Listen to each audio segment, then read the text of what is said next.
Thor के last episode के अंदर हमने देखा था कि डोनाल्ड ब्लेक अब सारे के सारे एसगार्ड के खिलाफ खड़ा हो चुका है। यहाँ तक कि ओडिन भी उसको रोकने के लिए आते हैं, लेकिन वो ओडिन के भी काबू में आ नहीं पा रहा है। लेकिन तभी हम देखते हैं कि थॉर बेसिकली अपने पूरे के पूरे प्रेजेंस से अपने आप को आज़ाद करवाते हुए बाहर निकलता है, अपनी सोल को लेते हुए, और वो अपने उस पूरे के पूरे सोल को किसी और के नहीं बल्कि डिस्ट्रॉयर आर्मर के अंदर डालता है, जिसकी वजह से वो जो है बेसिकली अब डोनाल्ड ब्लेक से मुकाबला करने के लिए उसके सामने आके खड़ा हो चुका है। तो अब आगे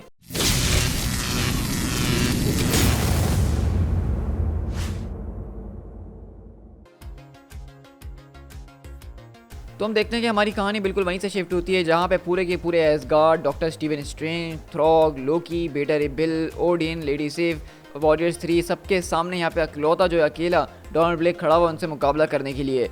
और वहीं से अगले पल ओडिन बोलते हैं, बस अब बहुत हो चुका है ब्लेक, अगर अब तुम थोड़ा भी जीना चाहते हो तो यहाँ पे एक कदम और मत उठाना। और वहीं से लोकी बोलता है, तुम इस वक्त एक ऐसे इंसान बने हो जिसके पास इस वक्त हर चीज़ की नॉलेज मौजूद है, तो मेरे ख्याल से तुम इस वक्त बिल्कुल भी हमारे फादर को डिसोबे नहीं करना चाहोगे। लेकिन वहीं से डोनाल्ड ब्लेक अपनी पावर्स को चमकाते हुए बोलता है, अगर मुझे जीने की ख्वाहिश है, यही तो वो है जो कि मैं हमेशा से करना चाहता था, लेकिन तुमने मुझे कभी ये करने ही नहीं दिया। तुमने मुझे वो ज़िंदगी जीने नहीं दी जिसका मैं हकदार था, बल्कि तुमने मुझे हमेशा से कैद करके रखा। तो आखिरकार तुमने किसी चीज़ को इसलिए क्यों बनाया कि तुम उसको सिर्फ हर्ट करते रहो? आखिरकार मुझे इतना पेन महसूस क्यों हुआ अपनी सारी की सारी ज़िंदगी के अंदर? क्या तुमने मुझे सिर्फ इसीलिए बनाया था? लेकिन अगले पल हम देखते हैं कि वहाँ पे डोनाल्ड ब्लेक को एक ज़बरदस्त किस्म का ब्लो पड़ता है और वो सीधा उड़ते हुए जाता है। और वहीं से हम देखते हैं कि थॉर जो कि इस वक्त डिस्ट्रॉयर आर्मर के अंदर मौजूद है, वो कहता है कि पेन, तुम पेन के बारे में कुछ नहीं जानते हो, लेकिन मैं तुमसे इस बात का वादा ज़रूर करता हूँ कि आज के बाद तुम ये ज़रूर जान जाओगे कि दर्द होता क्या है। लेकिन हम अगले पल देखते हैं कि वहीं पे डोनाल्ड ब्लेक जो है बेसिकली थॉर के हैमर म्योनियर को अपने पास समन करते हुए बुला लेता है, और अब वो उसका इस्तेमाल करते हुए बोलता है, हे वेल नाउ थॉर, मेरे ख्याल से हम आपस में अब कुछ बातचीत कर ही लेते हैं आफ्टर ऑल। और हम देखते हैं कि इससे पहले कि वहाँ पे डोनाल्ड ब्लेक अपने हैमर का इस्तेमाल कर सके, वहीं पे थॉर डिस्ट्रॉयर आर्मर को पहने हुए सीधा उसके मुंह पे आके एक ज़बरदस्त किस्म का पंच मारता है। और हम देखते हैं कि यहाँ पे थॉर बिल्कुल भी अब रुकने के मूड में नहीं है, बल्कि एक के बाद एक खतरनाक किस्म के ब्लोज मार मार के उसको वहाँ पे बेकार कर रहा होता है, और यहाँ तक कि उसको संभलने का मौका भी नहीं दिया जा रहा होता। और हम देखते हैं कि डोनाल्ड ब्लेक जिसके हाथ में वो हथौड़ा यानी कि म्योनियर मौजूद होता है, वो उसको इस्तेमाल भी नहीं कर पा रहा। और वहीं से थॉर बोलता है कि नहीं, बस अब कोई और बातचीत नहीं होगी। तो वहीं से ब्लेक बोलता है कि मैं तुम्हारी इस बात से अग्री करता हूँ, लेकिन ब्रदर क्या तुम्हें सच में लगा था कि ये सारी की सारी चीज़ें काम करेगी? इस आर्मर को पहन के क्या तुम मुझे सच में जान से मार पाओगे, जो कि ओडिन ने बनाया है?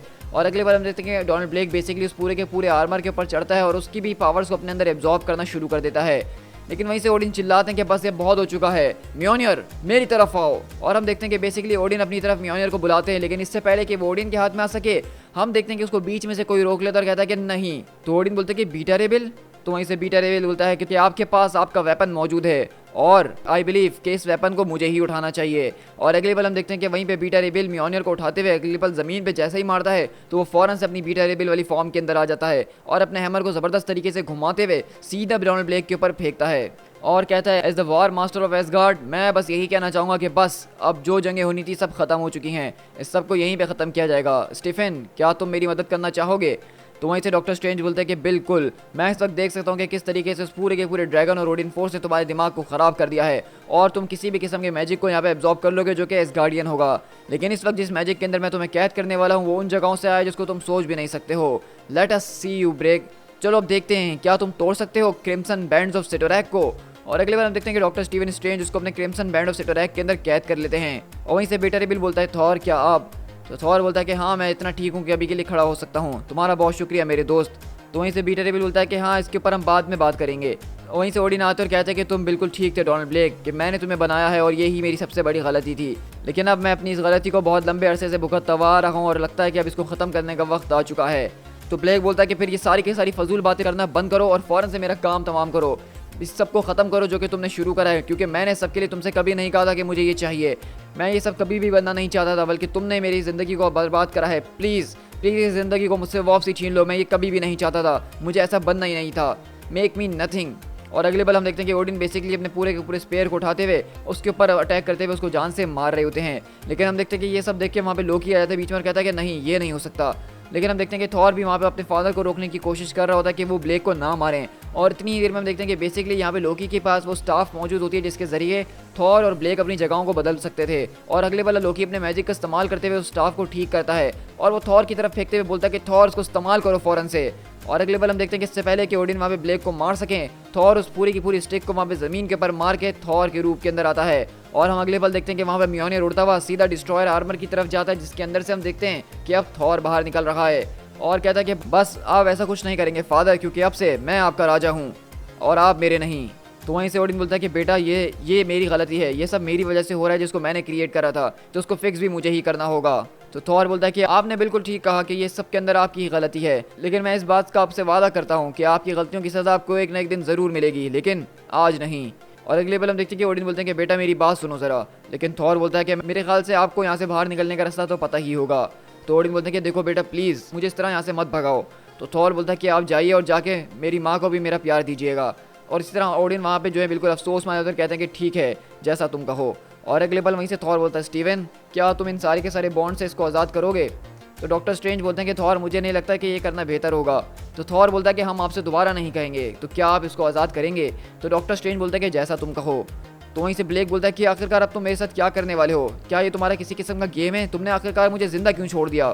तो वहीं से थॉर बोलता है कि मैंने तुम्हें जिंदा इसलिए छोड़ दिया क्योंकि तुम मेरे भाई हो, तुम्हें मेरे फादर ने बनाया था और तुम्हारी रगों के अंदर भी ठीक वही खून दौड़ रहा है जो कि मेरी रगों के अंदर दौड़ रहा है। तो इसलिए डोनाल्ड ब्लेक मैं तुम्हें जान से नहीं मारूंगा, लेकिन अगर तुम्हारे उन सारे के सारे गुनाहों को देखा जाए जिसके अंदर तुम बिल्कुल पागल हो चुके हो, तुम उन सारे के सारे लोगों को हंट करने में लगे हुए हो जिनको मैं अपना भाई मानता हूँ, तो ये मैं बर्दाश्त नहीं कर सकता हूँ। और अगले पल थॉर ब्लेक को अपने हाथों में उठाता है और एक ज़बरदस्त किस्म का बिजली का झटका उसके ऊपर गिराता है। और वहीं से लोकी बोलता है कि मेरे भाई ये तुम क्या कर रहे हो? तो थॉर बोलता है कि लोकी आखिरकार अब मैं इसके साथ क्या करूँ, क्या तुम मुझे बता सकते हो? तो लोकी बोलता है कि मैं जानता हूँ कि उसने बहुत ज़्यादा बुरे काम करे और ये बिल्कुल सच है, उसने बहुत ज़्यादा लोगों को सफरिंग और पेन पहुँचाया है, लेकिन ये सब इसकी गलती नहीं है, बल्कि ये सब इसीलिए हुआ है क्योंकि इसको बनाया ही इसी तरीके से गया था। ये पाथ इसने चूज़ नहीं करा है, बल्कि ये पाथ इसके लिए किसी और ने चूज़ किया है। उसने कभी भी इस बात की ख्वाहिश नहीं करी थी कि उसको हमारी इस फैमिली के अंदर पैदा होना है, उसे हमारी इस फैमिली का हिस्सा बनना है, मैं इसको हैंडल कर लूँगा। तो थॉर बोलता है लोकी तुम इसको आखिरकार किस तरीके से हैंडल करोगे? तो लोकी बोलता है कि ब्रदर तुमने मुझसे एक बार पहले कहा था कि मैं तुम्हारे लिए झूठ बोलूं, तो मुझे बताओ तो क्या तुम वाकई में ही चाहते हो कि मैं तुम्हारे लिए फिर से झूठ बोलूं? और अगले पल हम देखते हैं कि बेसिकली हम लोग यहाँ से एक अंधेरी जगह के अंदर शिफ्ट होते हैं जहाँ पे ब्लेक को बांध के रखा गया और वो परेशान हो रहा है और कहता है कि आखिरकार मैं हूँ कहाँ? तो लोकी बोलता है कि जरा जाग जाओ और अपने चारों तरफ देखो, तुम इस वक्त घर आ चुके हो। और हम देखते हैं कि बेसिकली डोनाल्ड ब्लेक यहाँ पे एक अजीब और गरीब जगह के अंदर मौजूद है जहाँ पे एक ज़बरदस्त तरह का सरपेंट जो है वो उसके ऊपर वहाँ से वहाँ लटक रखा है। और ब्लेक चिल्लाता है कि नहीं ये तुमने क्या किया मेरे साथ? तो वहीं से लोकी बोलता है कि तुम हमेशा से रियल बनना चाहते थे ना, तुम सच में एक गॉड बनना चाहते थे ना, तो मैंने तुम्हारी उस ख्वाहिश को पूरा कर दिया है क्योंकि मैं अपने उस पूरे के पूरे टाइटल को अब छोड़ चुका हूँ और वो टाइटल मैंने अब तुम्हें दे दिया है। कॉन्ग्रेचुलेशन डोनाल्ड, इस वक्त तुम राजगद्दी के ऊपर बैठे हुए हो जो कि कभी हुआ करती थी गॉड ऑफ लाइस की। और अगले पल हम देखते हैं कि लोकी बेसिकली उसको एक अजीब और गरीब गुफा के अंदर कैद कर चुका है जहाँ पे खतरनाक किस्म का सरपेंट उसके ऊपर नजर रखने के लिए है। और हम देखते हैं कि वो सरपेंट इतना ज़्यादा खतरनाक है कि उसके दांतों से एक पॉइजन निकल रहा है जो कि डोनाल्ड ब्लेक की आंखों को जला चुका है। और उसी तरह हम देखते हैं कि वहीं पे लोकी बेसिकली डोनाल्ड ब्लेक को यहाँ पे कैद करके वहाँ से आगे बढ़ जाता है। दी एंड। सो गाइस आज हमारी यहाँ पे जो इस थॉर के पूरे स्टोरी आर्क का एंड होता है जो कि प्रे के नाम से था, जो कि हमारे पिछले 6 एपिसोड से चलता हुआ आ रहा था और काफ़ी ज़्यादा इंटरेस्टिंग था, जिसके अंदर हमने डोनाल्ड ब्लेक का एक ऐसा रूप देखा जिसको हमने कभी इमेजिन भी नहीं करा था। और ये सब डॉनी केट्स की वजह से हुआ है जो कि इतने ज़बरदस्त तरीके से इसको हमारे सामने लेकर आए। अब मैं ये ज़रूर कहूँगा कि इस स्टोरी आर्क के अंदर भी वही गड़बड़ थी जो कि मार्वल की ज़्यादातर स्टोरीज़ के अंदर होती है कि एंडिंग इतनी ज़्यादा स्ट्रॉन्ग नहीं थी। मैंने इस एंडिंग के अंदर एक अच्छा खासा मुकाबला एक्सपेक्ट किया था जो कि थॉर और डोनाल्ड ब्लेक के बीच होना चाहिए था या ओडिन के बीच होना चाहिए था, लेकिन यहाँ पे फिर वही सारी की सारी बातचीत का इस्तेमाल करते हुए पूरे के पूरे मामले को ठंडा कर दिया गया और डोनाल्ड ब्लेक को इन दी एंड कैद कर दिया गया। अब ये बात काफ़ी ज़्यादा इंटरेस्टिंग है कि यहाँ पे डोनाल्ड ब्लेक को अभी तक मारा नहीं गया, उसको कैद किया गया है और अभी भी उसके पास वो सारी की सारी पावर्स वगैरह मौजूद होंगी और वो उसका इस्तेमाल करके मुझे लगता है कि फ्यूचर में वो थॉर से सामना करने के लिए फिर एक बार ज़रूर आएगा। तो आप लोग मुझे कमेंट डाउन करके बताइएगा कि आपको थॉर का ये वाला स्टोरी आर्क कैसा लगा है और उसके बाद हम दोबारा जो है अपने अगले स्टोरी आर्क की तरफ बढ़ेंगे और देखेंगे कि उसके अंदर हमें थॉर की कौन सी स्टोरी को देखने को मिल सकती है। तो अगर आप इसी तरह चैनल के ऊपर मार्वल के ऑसम वीडियोस को डेली बेसिस पे एंजॉय करना चाहते हैं जहाँ पे हम थॉर, हल्क और दूसरे कॉमिक्स को डेली बेसिस पे शेयर कर रहे होते हैं तो चैनल को सब्सक्राइब करना बिल्कुल भी मत भूलिएगा। So guys this is P tiger, मिलते हैं अपनी किसी और कॉमिक बुक वीडियो के साथ। Till then thank you so much.